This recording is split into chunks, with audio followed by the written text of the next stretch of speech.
A question I often get in one form or another is, who wrote the Bible and when was it written?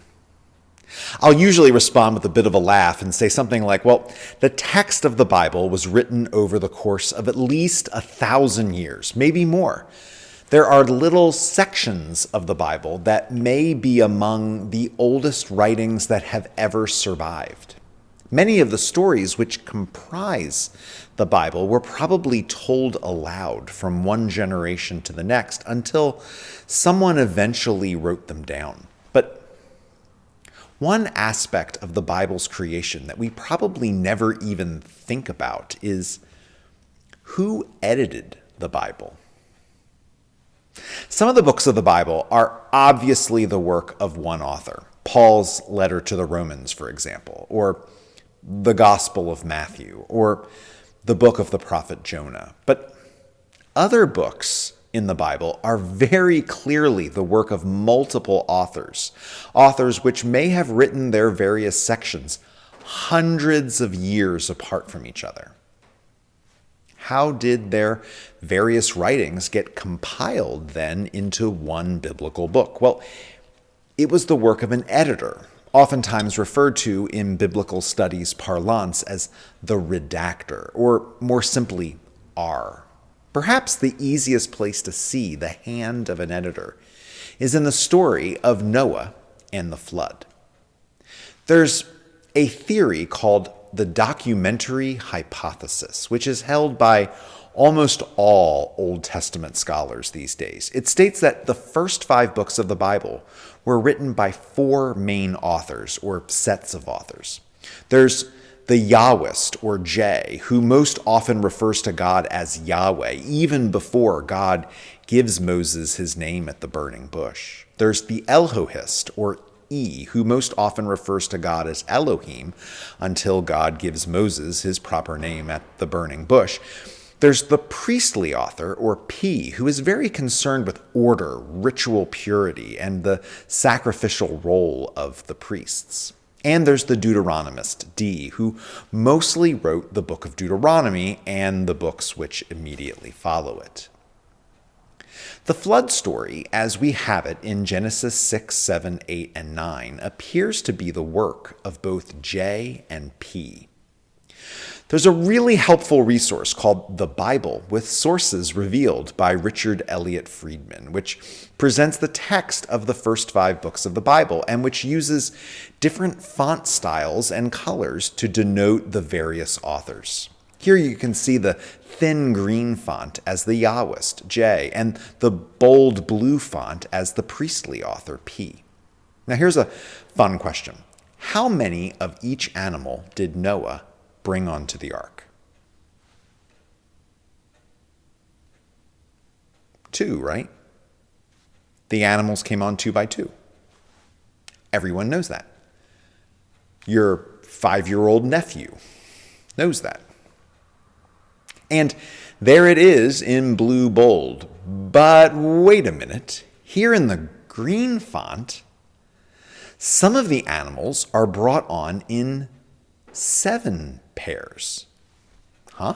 The picture of the ark which hung on my nursery wall didn't look like that. Okay, here's the deal. In P's telling of the flood, the animals came on in twosies. But in J's version of the story, he tells the part where Noah performed ritual sacrifices to God of some of the animals. If there were only 2 of every kind of animal and Noah picked one of the 2 to sacrifice to God, boom, there goes an entire species wiped off the face of the earth forever. So for Jay to be able to tell the story of Noah making sacrifices, Jay has to tell us that for some of the animals, there were more than 2.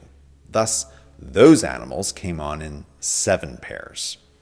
One of the themes that shows up in P over and over again is that only real priests are able to make sacrifices. P is really, really uncomfortable with just any Tom, Dick, or Noah sacrificing an animal. Noah wasn't a priest. In fact, the priesthood hadn't even been established yet in the days of Noah. So according to P, he's not a priest. He can't make a sacrifice. So when P tells the story of the flood, there's no mention of Noah doing anything that even remotely resembled being priestly. Now, there's far more interesting tidbits about the two flood stories than that, but that's probably the easiest to see. So, scholars believe that there were these two stories which told us about the flood, and then the two stories had to come together. You can see here that the interlacing of these two stories is actually pretty intricate. In fact, if you cut out P entirely and you just read J, you have a complete story. And if you cut out J and just read P, you also have a complete story. But here they are, these two stories woven together into one. Now, the flood story didn't get to look like this by accident. These two stories weren't just written, they were also edited together. Now, I realize that this might injure some of our more purist ideas about how the Bible was written. It's much easier to understand God speaking through one author who writes a book, and then we include that book in the Bible. But if we just expand our understanding just a little bit, I think we find something quite beautiful. When people thousands of years ago told these stories from memory around a campfire, God was there. When someone decided to write the story down, God was there. When someone else decided to write the story down, God was there too. When an editor took these two stories and wove them together into one story, God was there. And when we pick the Bible up and we read it, guess what? God is there too. As we look at the Ten Commandments and the pattern of commandment violation throughout the early books of the Bible, which then leads up to the destruction of Jerusalem and the subsequent captivity and enslavement of the Israelites in Babylon, we're going to be introduced to the work of a biblical editor. As we will see in kind of amazing detail, there were some books of the early Bible that aren't storybooks at all. They contain no stories or narratives, except for little stories that just so happen to tell about a commandment violation. The theory here, discovered by David Noel Freeman and expounded on in his quite wonderful book, The Nine Commandments, is that an editor made sure that those little stories were included in those books so that the long story of commandment violations could be told.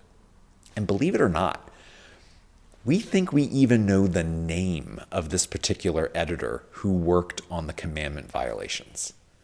But we'll get to that in a bit. Here's a question to think about. How would you describe God's involvement in the making of the Bible?